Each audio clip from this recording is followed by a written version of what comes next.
நடைபெற்ற சம்பவங்களில் இப்போ நான் என்ன கேட்குறீங்க, எப்படி பாதிக்கப்பட்ட உடனே அவர் மருத்துவமனைக்கு போனார்னு. நான் இந்த கட்சி ஆட்சியில் தான் இருக்கேன், இங்கே தான் இருக்கேன். எங்களுடைய பகுதி செயலர் ஒன்றிய செயலர் கூட்டம் 6 மணிக்கு என்னோட ரவுண்ட் டேபிள் நிர்வாகிகள் இந்த நிகழ்ச்சி இன்னைக்கு போகிற சம்பவமான நிகழ்ச்சி சம்பந்தமாக என்னோட கிட்டத்தட்ட ஒரு 3/4 மணி நேரம் 1 மணி நேரம் என் கூட பேசிட்டு இருக்காங்க என் வீட்டில். அதை முடிச்சுட்டு நான் கட்சி ஆஃபீஸ் வரேன். இங்கே இருக்கும்போது எனக்கு தகவல் வருது, இந்த மாதிரி பாதிக்கப்பட்டிருக்காங்க, மருத்துவமனைக்கு நீங்கள் போங்கன்னு சொல்கிறாங்க. நான் இங்கேருந்து அமராவதி மருத்துவமனை போகிறதுக்கு எவ்வளோ நேரம் ஆகும்? இங்கேருந்து அந்த அமராவதி மருத்துவமனைக்கு போகிறதுக்கு எவ்வளோ நேரம் ஆகும் சொல்லுங்கள். நான் 7:47க்கு உள்ள நுழையிறேன் அமராவதி மருத்துவமனையில். வேணா வீடியோ ஃபுட்டேஜ் கொடுக்குறேன். 7:47க்கு போகிறேன். அதே அதிமுக சேர்ந்த மாவட்ட செயலர் 8:10க்கு மருத்துவக் கல்லூரி மருத்துவமனைக்கு போகிறாங்க. இப்போ நான் போகும்போது மருத்துவமனையில் கூட எல்லா கட்சியை சேர்ந்த சில சகோதரர்கள் அங்கே இருந்தாங்க. ஆம்புலன்ஸ் வண்டி வரும்போது அந்த வரக்கூடிய பாதிக்கப்பட்டவங்களை இறக்கி உள்ளே கொண்டு போய் மருத்துவமனையில் சேர்த்து உதவி செய்யக்கூடிய சம்பவங்களில் எல்லாரும் ஈடுபட்டிருந்தாங்க.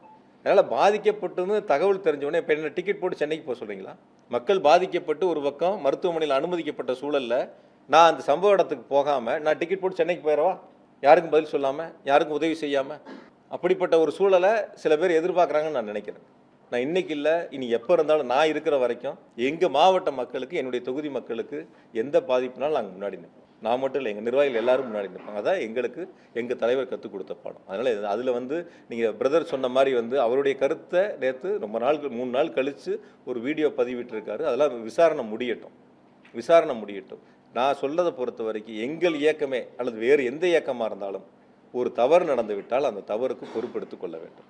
அது சராசரி ஒரு அரசியல் கட்சி, ஒரு அரசியல் தலைவர் செய்யக்கூடிய கடமை, பொறுப்பு. நடந்த தவறுகளை ஒருவர் மீது திசை திருப்பி, ஒரு அரசின் மீது திசை திருப்பி மடைமாற்றம் செய்வதற்கு முயற்சி எடுத்தால் ஒருபோதும் மக்கள் ஏற்றுக்கொள்ள மாட்டார்கள்.